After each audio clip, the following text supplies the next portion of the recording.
आज की फिल्म है चेहरे, जो 27 अगस्त 2021 को रिलीज़ हुई और इसके मेन कैरेक्टर्स को हम देखते हैं। इसके अंदर समीर मेहरा एक मेन किरदार है और इसके अलावा लतीफ़ ज़ैदी जो है वो एक वकील है। एक और वकील इसके अंदर है, वो है परमजीत सिंह, और एक जज भी हैं जिनका नाम है जस्टिस आचार्य। इसके अलावा इस फिल्म के अंदर एक बीवी का किरदार जो कि नताशा ओसवाल अदा कर रही हैं मिसिज़ ओसवाल के तौर पे, और आना जो है वो घर की देखभाल करती है। इसके अलावा हारिया जातिफ जो है वो एक जल्लाद है, और जो है एक दरबान है, और टाइगर एक कुत्ता है। इसके अलावा दो और करेक्टर्स रिचर्ड और ओसवाल भी हैं इसमें, जो कि बाद में बताता हूँ उनका। खैर, उसके बाद इस फिल्म में दिखाया जाता है कि समीर जो है वो बर्फ़ानी रास्ते में जा रहा होता है और बहुत परेशान होता है और कहीं पहुंचने के लिए जल्दबाजी में होता है। इतने में उसे वो फ़ोन करने की ट्राई करता है लेकिन नहीं मिलता। खैर, वो तेज़ी से जा रहा होता है तो उसके गाड़ी के सामने एक दरख्त गिर जाता है। दरख्त इस वजह से गिरता है कि वो शॉर्टकट लेता है, अपने असल रास्ते से दूसरी तरफ जाता है। दिल्ली जो कि 285 किलोमीटर होता है, लेकिन रास्ते में उसको एक बोर्ड नज़र आता है कि 240 किलोमीटर इस तरफ है। खैर, उस तरफ मुड़ता है और दरख्त वहीं पर उसके सामने गिरता है। उधर जो है परमजीत सिंह उसको मिलते हैं और वो उसे घर लाने पर राज़ी करते हैं, और खैर समीर राज़ी हो जाता है और चाबी उधर ही गिरा देता है हड़बड़ी में। जब वो घर पहुंचता है उनके, जो कि जस्टिस साहब का होता है, आचार्य जस्टिस का, जो और तो वो सबके परमजीत जो है सबको इंट्रोड्यूस करता है, जिसके अंदर जो जस्टिस आचार्य शामिल होते हैं और हारिया जादव शामिल होता है, जो कि एक जल्लाद है। खैर, अभी तक रिवील नहीं किया इन्होंने कि हम कौन कौन है, और खैर जो जल्लाद है वो तो आखिर में अपने आप को रिवील करेगा। खैर, इतने में वो उसको शराब ऑफ़र करते हैं और कहते हैं शराब पियो आप हराम। तो उसको शराब दी जाती है, ऐना उसको देती है और उसको देखता है बहुत अजीब तरीके से, जो कि ऐना को अच्छा नहीं लगता। जब वो शराब उसको ऑफ़र करता है तो वो कहता है कि आप भी पिएं। तो सब कहते हैं परमजीत वगैरह कि नहीं, हम अपने दोस्त का इंतज़ार कर रहे हैं जिसका नाम है लतीफ़ ज़ैदी। खैर, इतने में वो ऊपर चला जाता है समीर, और समीर ऊपर फ्रेश होने के लिए आयना भी साथ जाती है जो कि उसको कमरा दिखाती है। उस कमरे के अंदर एक पेंटिंग्स भी मुख्तलिफ होती हैं जो मुजरिमों की होती हैं। खैर, आयना ने वो की होती हैं पेंटिंग, और उसको तितली पेश करता है जो देख के बहुत खुश होती है। इतने में नीचे लतीफ़ ज़ैदी आ जाता है, और लतीफ़ ज़ैदी जो है वो पहचान लेता है चाबी देख के और केस देख के और कोट देख के और बाहर खड़ी हुई गाड़ी देख के कि कोई आया हुआ है। खैर, उसको बहुत ही ज़हीन वकील इधर दिखाया गया कि बहुत ज़हानत से ये ऑब्ज़र्व कर लेता है चीज़ों को और निकाल लेता है चीज़ों को कि है क्या। खैर, वो सब खुश होते हैं, और फिर खैर समीर जब नीचे आता है और कहता है कि मैंने किसी की पैंट पहन ली है, वो कहते हैं कि वो ऊपर कोई आया था गेस्ट, वो छोड़ गया था। खैर, समीर ने इसको इतना इम्पोर्टेंस नहीं दी। बातों बातों में पता चलता है समीर को कि ये लोग एक खेल खेलते हैं जिसका नाम है, जिस जो कि अदालत के एक अदालत लगती है जिसके अंदर वकील, जज, दरबान और जल्लाद सब शामिल होते हैं। तो समीर बड़ा हैरान होता है, कहता है कि मुझे नहीं पता, मैं खैर नहीं खेलना चाहता। वो कहते हैं नहीं, तुम भी इसमें खेलो, तुम एक मुजरिम बन जाओ। तो वो कहता है कि जब मैंने जुर्म किया ही नहीं कोई। तो वो कहते हैं कि तुम कोई भी अपनी तरफ से जुर्म तजवीज़ कर लेना। वो कहता है मैंने किया ही नहीं। तो फिर वो कहते हैं कि फिर ये हम तजवीज़ कर देंगे। तो वो कहता है कि नहीं, आपने करना कर दें, मैंने किया ही नहीं। इतने में उसको इंट्रोड्यूस किया जाता है एक और करेक्टर से, जिसका नाम होता है जो। उसकी कहानी बताई जाती है कि उसकी बहन के साथ ज़्यादती हुई थी और उसने उस अपनी बहन की ज़्यादती करने वाले को कत्ल कर दिया था। वो बड़ा हैरान होता है समीर।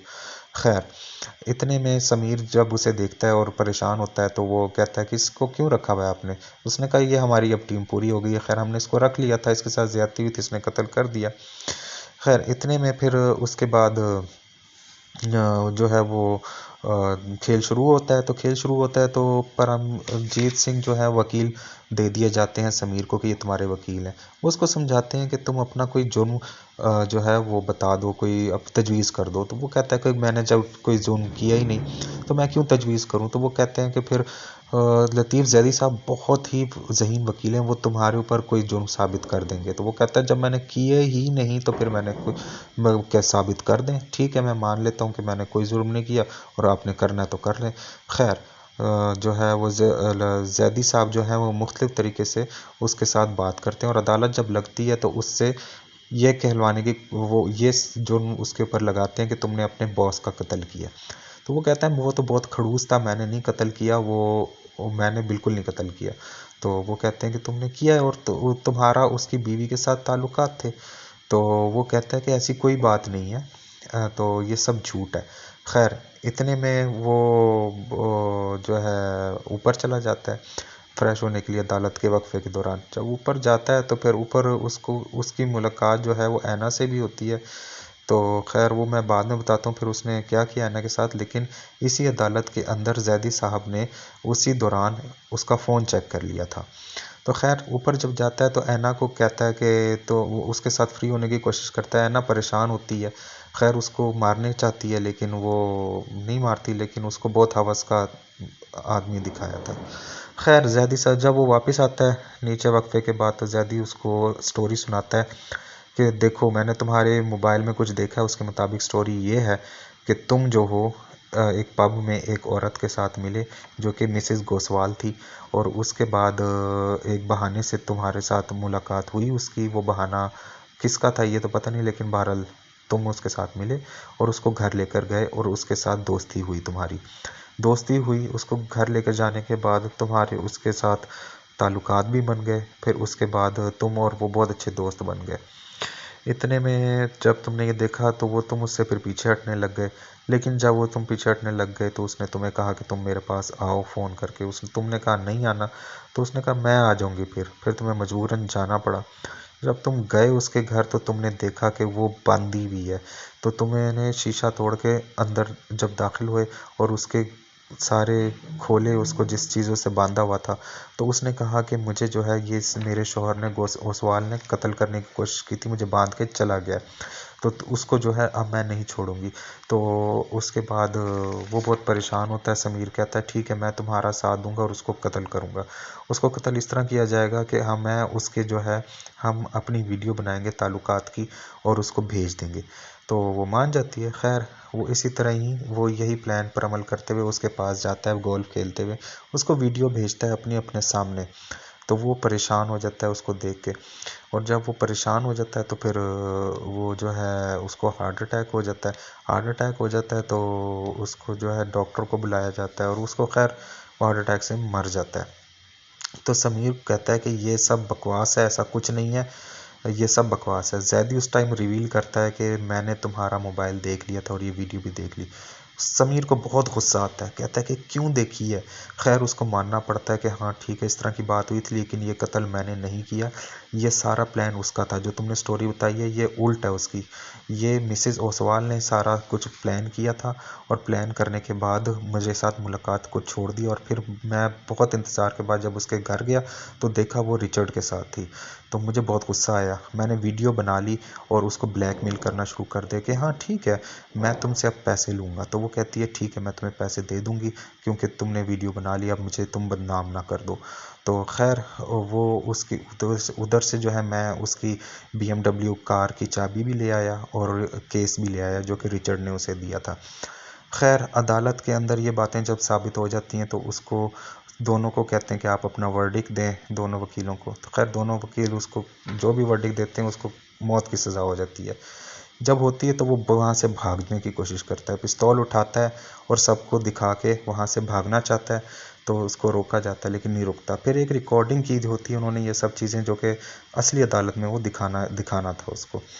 जब वो दिखाने के लिए उसके पास नहीं रहा कुछ तो वो भाग जाता है, और भागने के बाद वो जो है जिसमें रिकॉर्ड किया होता है वो भी अपने साथ ले जाता है।